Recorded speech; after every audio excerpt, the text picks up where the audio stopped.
I've worked with a lot of different people in the labor field, and there's a couple things that you commonly hear of what's holding them back or what they're afraid of to keep them from starting their own company, and they're just barely scraping by doing what they're doing. And I want to address those real quick. For starters, though, for me, I worked 3 years full-time painting, and then I moved and started my own company 2.5 years ago. Since then, we've been very busy, and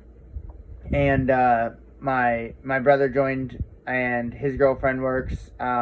6 months into it, we've been hired people on and off. Our biggest problem is it's hard to find good help. So we've been quite busy. So things have been good since we started. Which is pretty surprising because, I started this with no money. I had nothing. I didn't have like a great way, and I got myself out there on Facebook. But the two things that I commonly hear are the licensing and registering with the state, which is super simple, and the bids. The common thing is they say they don't know how to bid. Let me get the first one out of the way real quick. You can register as a sole proprietorship or an LLC and register your DBA. I really suggest getting a DBA name. Like for me, I just chose Wrights Painting. It's fine, just anything like that. But if you just put yourself out there on Facebook, like on your own profile, like, hey, I'm so-and-so, and I can paint. Even if your company is only you're a painting company and it's just you for starters, still just give yourself a company name. It's going to look better. And I think that was a big reason why I had a lot of success. But anyways, and then licenses, in most places you can either get away with not having a license or wait until you get warned by the county, or you can just do some Google searching and look up what the licenses are that you need to have for your local licenses in your counties. But the first one, you can just go on the government webpage, on the state webpage, and just pay not much. It's not expensive. And an LLC, I think, is $50 a year, or $50, not and it goes for a while. Okay, now the bidding. Okay, so first of all, when people say like they don't know how to bid, and I'd say the first thing to address that I think they don't know is how much to charge. You have to look at the project and think about how many hours is this going to take from you? And then you consider, how much to make an hour. And there's a lot of different ways to think about this. As the company gets bigger and you have people helping you, you're going to need to think about it in a way of, and you can think about it this way for yourself too, and it's pretty fair to the customer. But when you're doing it just by yourself, if you want to, you can do it cheaper usually. So when you're just doing it for yourself at the very beginning, you can basically, and it's not bad actually just to charge this way, just charge for what it's worth to you. That way people don't counter and then it's like, oh, like that is still really worth it. Or they say no and you're like, ooh, it would have been worth it to do it for half the price. Just pretty much just put the price out there for what makes it worth it for you to do or for your company to do. And think about that in terms of hours though. So when you're doing the bid, take your time and look through. I don't really find it necessary to measure or anything, but take your time to really think about how long are these tasks going to take. And you can break them down as much as you want or bundle them as much as you want, whatever helps you. But you need to think in terms of hours and don't say, it's fine, whatever, but you need to be thinking in total man hours. There might not always be 2 guys on the job or 3 guys or everybody shows up at the same time, leaves at the same time.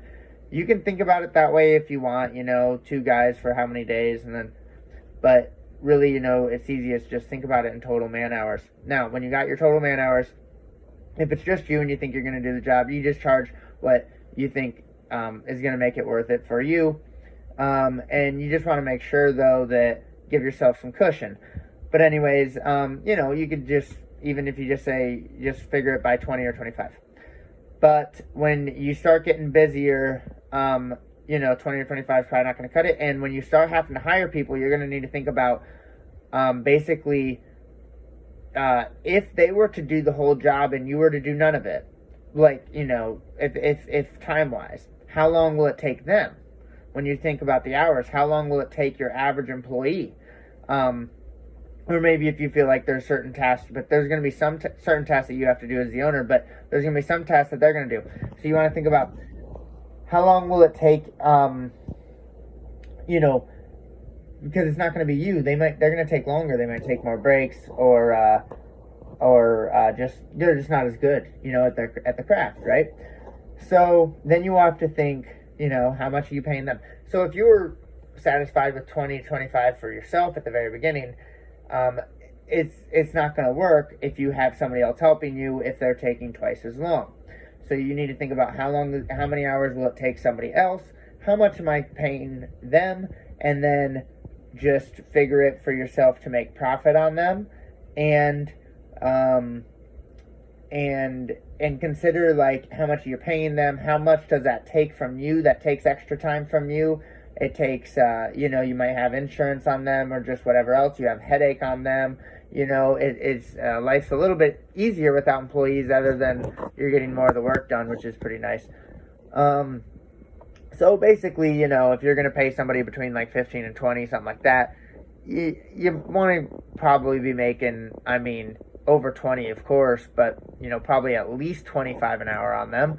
You might want to figure your jobs then at $30 an hour for those people, which, then you're just make sure that you kind of stay above 25.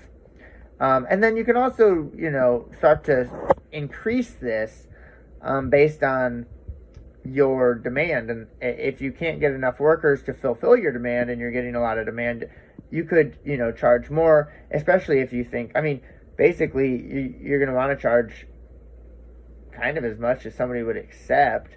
As long as it's fair and it works for everybody. But these are kind of the bare minimums, though. You want to look at the total amount of hours, and then you want to be like, I don't really want to go below, this amount.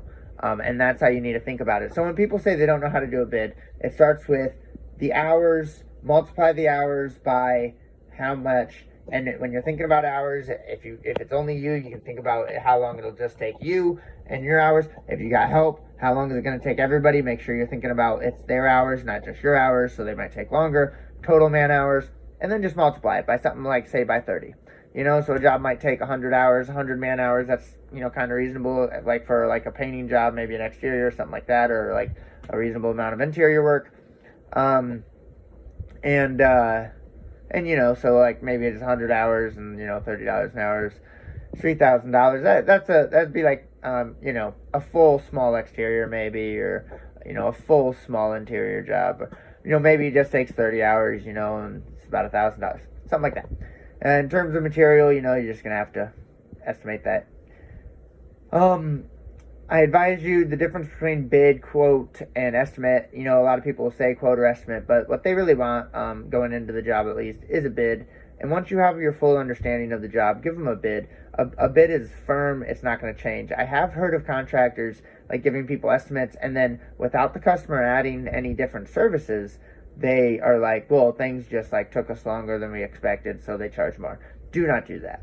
If the customer adds services, charge more. Keep it reasonable. And sometimes tell them that you're doing that and how much you're doing it. It's not always necessary if you know that it's going to be worth it. You definitely need to do that if it's not going to be worth it. But if it's something that does not take you very long at all, and it's gonna they're gonna want it done for like the price that it would be, then you might not have to say anything. But anyways, okay. The other thing. Now, I think that's the majority of, what people are worried about is how much to charge. I think I covered that pretty good. But there's a little bit more to it, and I think even as somebody starts getting into it, they would probably be worried about some of this other stuff. Exactly what to do from here. So, you want to send them the bid. Now, you can do a contract. I got a contract template off of, Google. It works just fine. But I don't do a contract in a lot of situations, and I don't think it's necessary. I've never had any problems getting paid, but I am sure that it will hold up in court, even with a text message or email without a contract, without it even being signed. When you write the bid with the price and you write the services detailed, and they agree to it and they let you move forward with the job, then that will hold up in court and they will owe you the money. I don't believe you need a contract. But, yes, you can do a contract. And when I do a contract, I mean, for a while I was just sending, like, the contract out as the bid. But I think that you can wait until they accept the bid. And then so for a while I was saying, like, if you accept the bid, I'll send you the contract. Then they'd accept the bid, and I would just feel like everything is explained in the bid. And I'll explain to you how I write a bid. But everything's explained in the bid. You don't really need the contract. And so I just, like, a lot of times I wouldn't even send it. And it's like, they're going to pay. And you know, I did have this, like, whatever, Middle Eastern guy say, you know, well, we never even signed the contract. And I told him, I said, I sent it, you said, okay, you agreed to it in writing, and then you, like, gave me access and told me how to get into your house, and you worked with us on getting all the stuff. So that is going to hold up in court. Okay, now, how I write the bid. Now, the contract, in the contract, it'll say what the services are. It'll be services, semicolon, and then you write services out. Whatever I write in that description in the contract, I will write in my bid as well. Now, my bid can be in an email, it can be in a text message, it can be in a Facebook message. I don't really like doing text message, because, like, things get a little bit too jumbled, but customers do a lot of times. So anyways, this is how I write my bid. I write bid, semicolon, and the price. And usually the price and then plus paint or materials included. Or I used to say plus materials, but people, in my profession, at least for painting, people get maybe worried, like, how much our material is going to be, like, how much tape, how much all that plastic. And so it's like, all right, don't worry about sanding sponge, all that stuff. I just kind of juiced up the bid just a little bit to include for that. And then so I'll just say plus paint primer, whatever. Anyway, so bid, semicolon, price. And then I'll write underneath services, semicolon. And then I just lay out the services. Detailed as it needs to be, you know, just everything. Even when you know they know, and you know that, you know, just whatever, like, needs to be done. And then that way, you know, if they want to do something different, if it contradicts the services in the bid, you know, and they're adding something or whatever, you know, they're going to have to pay for it. Now, customers are doing that all the time, and I don't think they want me to nitpick them about that. So, like, a lot of times I take my spanking. It's really not fair, though. Okay. Oh, and then some more tips on the bid. So, I think that covers probably what people are really worried about. So if you're out there working as a painter, I've worked with so many painters and like, whatever, but, like, we were all underpaid with the last guy we worked for, and he'd been in business for 35 years. He had a crew of 10 guys, and, you know, everybody stayed there because it was a lot of fun. There was a lot of perks too. It was nice, you know, working there. It was not dreadful. That's why I stayed there for 3 years, longest, you know, I've ever stayed somewhere. I'm 29. Before I got into painting, I was doing moving, and so anyway. Also, if you're interested on how to get, like, more jobs and all that stuff, I'll do another video on that. Using Facebook and Google. I'm creating your own website. Actually, I did a video just I didn't really explain actually how to create your own website. I was actually saying that I created my own website, and I was saying I could create anybody else's for $150 for the setup and $50 a month after the first month. So there you go. But anyways,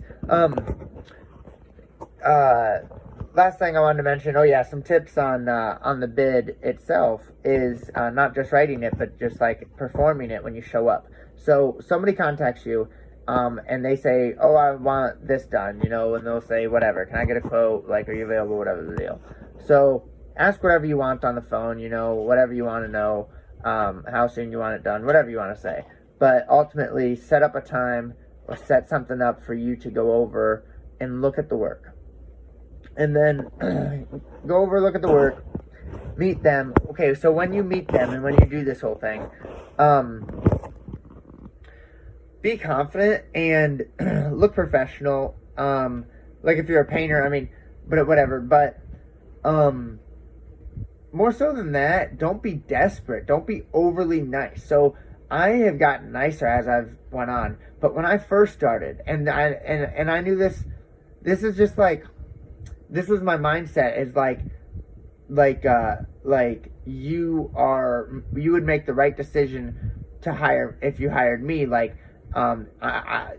it's doing you a favor, and you don't need to be doing me a favor, and it's because I knew I was going to do a good job and all that stuff, but it's almost an arrogant mindset.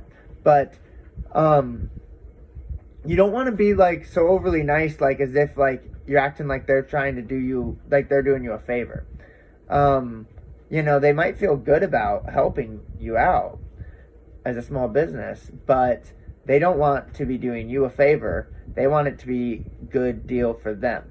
So your mindset needs to be that, the correct decision for them to make would be to hire you. So there's the first thing. Other than that, you just be professional and be confident. But that's the big thing, is you don't need to be desperate and you don't need to talk too much. So I show up, I say, whatever, hey, and I introduce myself. And then, I get to the point, I want them to tell me, what do we need, what are you wanting us to do?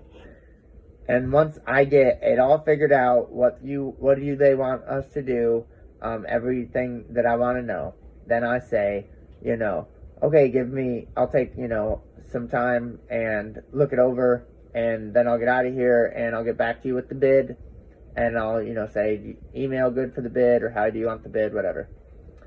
And then I'll take my time, look over the work, however much time you need. I don't really go crazy. I don't spend an hour there, but take as much time as you need to, think it over. Don't feel pressured. Sometimes they watch you, sometimes they don't. It's nice when they don't, but if they do, just whatever. But anyways, then that's when, I look it over and I see, okay, how long is it going to take? I write everything down. And then whenever I'm done, I'll say, okay, I'm all done, thanks. I'll get right back to you. I'll tell them, tonight, by tomorrow, whatever, I'll get back to you and let you know. And if you have any other questions, that's the time to ask them. But other than that, tell them you'll get back to them. Have a good night and get out of there. And that's how you do the bid. That's how you register the thing. And so it shouldn't be too much to hold you back from starting your company if you are good at what you're trying to do. Once you're a good tradesperson, then you should be successful. But I think a lot of people are not successful, like people I see on Facebook. Well, first of all, they probably suck. At least at painting, most everybody sucks. And in most things. Whenever they're like, oh, I can do. But, people don't start their own name. Just start, if you're serious about starting your own company, then make a company name and make a new Facebook page for it. And, yeah. So if you want more tips on how to really get more jobs, I'll do another video on that. But I'm going to end this video here. Let me know if you have any other questions in the comments. Hopefully I covered everything. Good luck.